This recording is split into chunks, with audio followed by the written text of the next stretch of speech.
Hello coders. तो आज हमारा नेक्स्ट लेक्चर है और हम लोग नेक्स्ट लेक्चर में पढ़ने वाले हैं स्ट्रिंग्स। ओके, हम लोग नेक्स्ट लेक्चर में पढ़ने वाले थे स्ट्रिंग्स। तो स्ट्रिंग्स को पढ़ने से पहले हम लोग देख लेते हैं कि हम लोगों ने क्या क्या पढ़ लिया है। तो हम लोगों ने हिस्ट्री पढ़ ली है सी लैंग्वेज की, उसके advantage, basic structures of C language, data types, variables and constant, operators, control flow statement में काफ़ी चीज़ें पढ़ ली है like if else, ladder etcetera, switch case पढ़ लिया, लूप्स पढ़ लिए, ब्रेक एंड कंटिन्यू पढ़ लिया, एरे एंड पॉइंटर पढ़ लिया। और कल की लेक्चर में हम लोगों ने एरे एंड पॉइंटर के प्रोग्राम बनाए। ठीक है, देखिए अभी हमारे पास एरे एंड पॉइंटर के और भी प्रोग्राम्स हैं, वो हम लोग जब सिर्फ प्रैक्टिकल ओरिएंटेड क्लासेस होंगी तो उसमें करेंगे। ठीक है, क्योंकि मैंने पहले ही बोल दिया था कि इसमें सारी की सारी क्लासेस प्रैक्टिकल ओरिएंटेड होने वाले हैं, तो उसके लिए आप लोग बिल्कुल टेंशन फ्री रहिए, क्योंकि जो मैंने बोला है वो होगा। ओके, क्योंकि प्रैक्टिकल ओरिएंटेड क्लास तो होनी है। पर हाँ, पहले मैं थ्योरी इसलिए बोल रहा हूँ क्योंकि थ्योरी समझ में आने के बाद प्रैक्टिकल ओरिएंटेड क्लास से ज़्यादा अच्छे से समझ में आती है। ओके, तो चलिए बिना लेटते हुए स्ट्रिंग को देखते हैं कि स्ट्रिंग क्या है, इसकी क्या यूज़ है। और उससे पहले अगर आप चैनल पर नए हैं तो चैनल को सब्सक्राइब कर लीजिए, बेल आइकन प्रेस कर लीजिए ताकि लेटेस्ट नोटिफिकेशन आपको मिलती रहे। ओके, तो आज हम लोग पढ़ने वाले हैं स्ट्रिंग इन सी।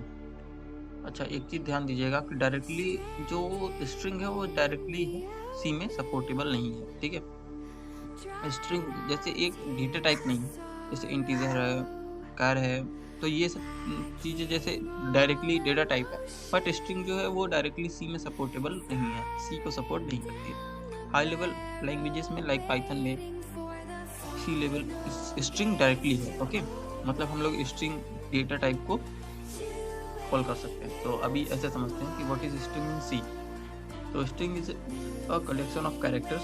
तो स्ट्रिंग से आप ऐसे समझिए कि आपका नाम, मतलब जब मल्टीपल कैरेक्टर्स आ जाए, ठीक है, तो वो स्ट्रिंग हो गई। एक स्ट्रिंग यानी मल्टीपल कैरेक्टर। इट मीन्स ये जो स्ट्रिंग वर्ड है ना, ये स्ट्रिंग वर्ड ये भी एक स्ट्रिंग ही है, बिकॉज इसमें कई सारे कैरेक्टर्स है। लाइक ये कैरेक्टर जो वर्ड है ये भी एक स्ट्रिंग है। It means multiple collection, but उनकी एक मीनिंग हो। ठीक है, कलेक्शन हो और उसकी एक मीनिंग हो। इन C string is an array और कैरेक्टर्स। ठीक है, सी में क्या है, जो स्ट्रिंग है वो कैरेक्टर्स जो हमने डेटा टाइप पढ़ा है उसका जब हम एरे बनाते हैं तो उसे हम लोग स्ट्रिंग बोलते हैं। ठीक है, तो एक तरीके से बोल सकते हैं कि in C string is array of characters.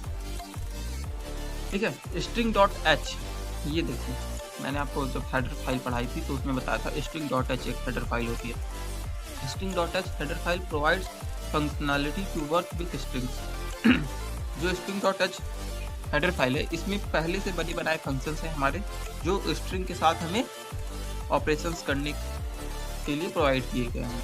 अब देखते हैं कि स्ट्रिंग को जो है डिफाइन करने का क्या सिंटैक्स है। तो ये सिंटैक्स हम लोग नोटपैड पे लिखते हैं तो थोड़ा सा समझ में आएगा हमें अच्छे से। ठीक है, ओके,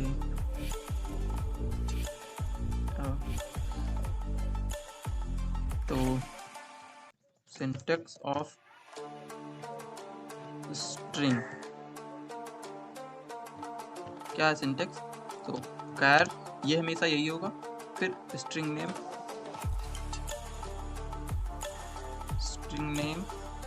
ओके, क्या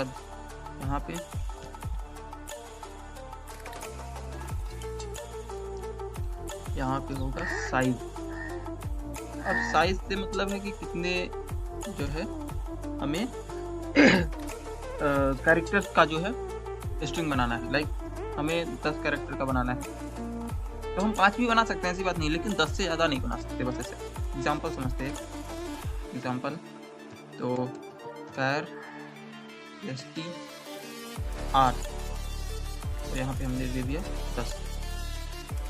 तो अब जब इसमें इनपुट होगा तो कितने होगा, लाइक मैं ये 10 कर देता हूँ इसमें, तो इसमें क्या होगा कि सिर्फ और सिर्फ 10 ही कैरेक्टर्स जो है स्टोर हो सकते हैं। कितने, ओनली और ओनली 10 कैरेक्टर्स, बिकॉज हमने इसकी साइज क्या दी है 10। हाँ, लेकिन इसमें हम 7, 5, 8 वो अपनी मर्जी है कि हम इसमें कितना कैरेक्टर्स थे, बट इसमें मैक्सिमम जो है वो 10 कैरेक्टर्स ही स्टोर हो सकते हैं। ठीक है, उसके बाद देखते हैं क्या है गेट्स। गेट्स फंक्शन, ये एक फंक्शन है जिसे हम लोग प्रिंट एफ लिखते थे तो वो फंक्शन था। तो gets function it can read white space और नॉन वाइट स्पेस। देखिए क्या होता है कि जब हमें जैसे प्रिंट एफ लिखते थे हम लोग, स्कैन एफ, तो वो कैरेक्टर एक कैरेक्टर को रीड करता था। पर जब हमें स्ट्रिंग को पूरी की पूरी स्ट्रिंग को रीड करनी है, वाइट स्पेस भी रीड करना है, तो क्या करते हैं हम लोग कि इट गेट फंक्शन का यूज़ करते हैं। और गेट फंक्शन को यूज़ करने का तरीका क्या है, सिंटेक्स क्या है, तो हम लिखेंगे गेट्स, क्या जिस वेरिएबल में हमारा स्टोर होगा उस वेरिएबल का नाम पैरेंथेसिस में। ठीक है, देखिए आप कैसे समझेंगे कि कोई चीज़ फंक्शन है, तो उसके लिए सबसे सिंपल सी चीज़ है, लाइक ये गेट्स जो था ये फंक्शन है, कैसे पता चलेगा, तो जब कहीं भी आपको पैरेंथेसिस मिल जाए, लाइक ये वाली, ठीक है, तो आप समझ लीजिए कि ये क्या हो सकता है, ये फंक्शन है। ठीक है, उसके बाद सॉरी, ये गेट्स फंक्शन हो गया।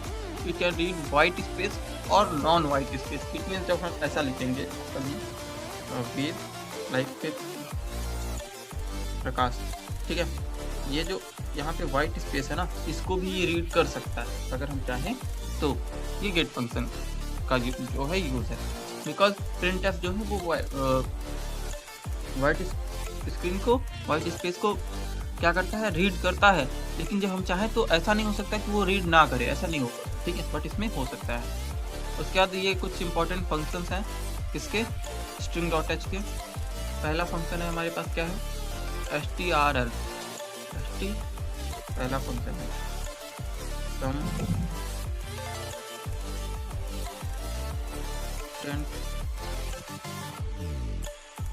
functions in function of a string in C। Okay, कुछ इंपॉर्टेंट फंक्शंस हैं सिम के, तो कुछ देख लेते हैं। जैसे पहला है strlen, ये क्या करता है, ये करता है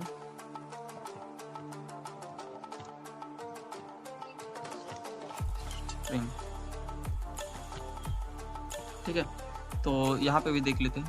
it stand for length, this function is use to find the length number of character of a given string. ठीक है, क्या है ये जो है वो क्या करता है हमारा, ये करता है कि जो स्ट्रिंग हमने प्रोवाइड की है उसकी लेंथ को फाइंड करता है। ठीक है, क्या करता है, उसकी लेंथ को फाइंड करता है। ओके, तो find the length of string. उसके बाद क्या है हमारे पास, उसके बाद हम देखते हैं दूसरा हमारे पास क्या है, strupr। ठीक है, तो convert string in upper case. ठीक है, ये क्या करता है, स्ट्रिंग को अपर केस में कन्वर्ट करता है। ओके, ये देखिए जो हमारा दूसरा फंक्शन है वो है strupr। ठीक है, तो इसके बारे में पढ़ लेते हैं। This function stand for string upper, it means strupr, str से क्या हो गया स्ट्रिंग और upr से क्या हो गया upper. This function is use to find the upper case of string. ठीक है, ये क्या करता है, अपर केस ऑफ स्ट्रिंग, ये स्ट्रिंग के अपर केस को देता है हमें। ठीक है, ये इसका सिंटेक्स है। फिर तीसरा है हमारे पास, तीसरा क्या है, strlwr। ठीक है, अच्छा ये क्या है, तो कन्वर्ट इन लोअर केस। ठीक है, ये क्या करता है, लोअर केस में कन्वर्ट करता है। ठीक है, ये हो गया, ये लोअर केस में कन्वर्ट करता है। फिर हमारे पास है ऐसे ही strcpy, चौथा जो है हमारे पास वो क्या है, strcpy। तो इसका क्या यूज़ है,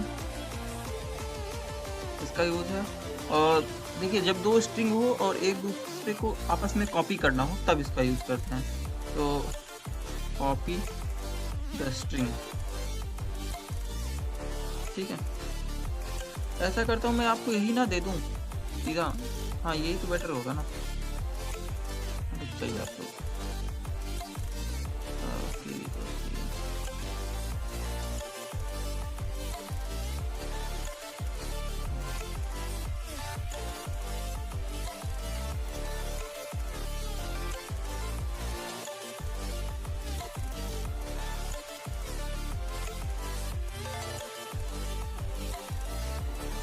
ठीक है।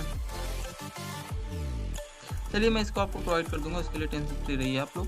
फिलहाल तो हम लोग देख रहे थे strcpy, तो ये स्ट्रिंग को कॉपी करता है।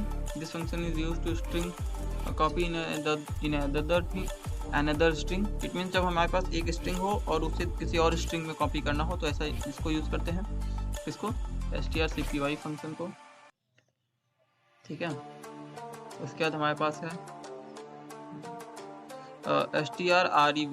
strrev का मतलब है स्ट्रिंग को रिवर्स करना हो तब हम इसे यूज़ करते हैं। फिर है strcmp क्या करता है कि जब हमें दो स्ट्रिंग को कंपेयर करना हो तब हम इसे strcmp का यूज़ करते हैं। Okay, this function is used to compare two string if both strings are equal then this function return will 0। ये क्या करता है, इंटीजर वैल्यू को रिटर्न करता है, बाइनरी नंबर को रिटर्न करता है। जो हमारा जो स्ट्रिंग है हमने जो दिया है अगर वो ट्रू हुआ, मतलब आपस में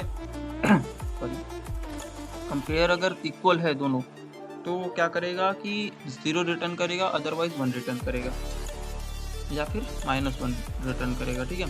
फिर है क्या हमारे पास, टर्मिनेटिंग अ स्ट्रिंग इन अ सी या C++, it is necessary to terminate a string. String are terminated by null terminating character that is /0। इसके थ्रू हम स्ट्रिंग को अपने टर्मिनेट करते हैं। String termination is use to define ending of a string. जब हम string को last में ख़त्म करते हैं तो /0 यूज़ करते हैं ताकि समझ में आए कि हमारा स्ट्रिंग क्या है, ख़त्म हो गया है। When we get input from a string, then it will be automatically terminated. But when we define and create a string manually, then we have to define the ending of a string by adding /0 character at the end of a string, ठीक है। तो ये इतना काफ़ी important था। तो hopefully आप लोगों को स्ट्रिंग समझ में आया होगा कि स्ट्रिंग है क्या, उसमें 6 फंक्शंस हैं नॉर्मली। तो देखिए स्ट्रिंग क्या है कि कलेक्शन ऑफ मल्टीपल कैरेक्टर्स हैं। इसको डिफाइन करने का जो तरीका है, तो जो सिंटेक्स है वो क्या है, तो कैर लिखेंगे, फिर स्ट्रिंग का नाम लिखेंगे और स्क्वायर ब्रैकेट में स्ट्रिंग की साइज लिखेंगे, ठीक है। गेट फंक्शन का यूज किया जाता है। गेट फंक्शन का यूज स्ट्रिंग को रीड करने के लिए वाइट स्पेस के साथ और उसके बिना भी रीड करने के लिए यूज किया जाता है।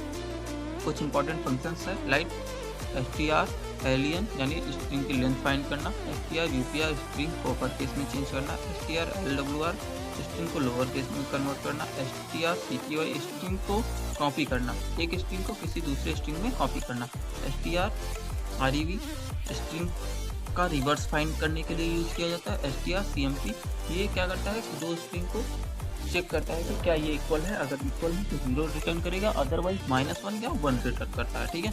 और सबसे इम्पोर्टेंट चीज़ है, जब हम मैन्युअली स्ट्रिंग को डिफाइन करते हैं तो हमें उसे लास्ट में टर्मिनेट करना होता है। इट मीन्स बताना होता है कि ये एंड है स्ट्रिंग का, इसके आगे अब हमारे पास कोई स्ट्रिंग नहीं है, तो उसको बताने के लिए हम /0 का यूज़ करते हैं। ओके, तो आज का हमारा जो टॉपिक था वो हमने कवर किया। क्या था हमारा टॉपिक आज का हमारा टॉपिक था स्ट्रिंग को हमने पढ़ लिया है। अब स्ट्रिंग से रिलेटेड हम लोग प्रोग्राम्स बनाएंगे, वो हमारा नेक्स्ट लेक्चर में होने वाला है, कल के वीडियो में आएगा। तो अभी तक के जितनी भी चीज़ें हुई हैं, जितने भी लेक्चर्स मैंने दिए हैं आप लोगों को, आप उन सभी को पढ़ लीजिएगा, अच्छे से तैयार कर लीजिएगा। ओके, तो होपफुली सभी को वीडियोस अच्छी लगी हो, तो वीडियोस को लाइक कीजिएगा, चैनल को सब्सक्राइब ज़रूर कर लीजिएगा और बेल आइकन प्रेस कर लीजिएगा। ओके।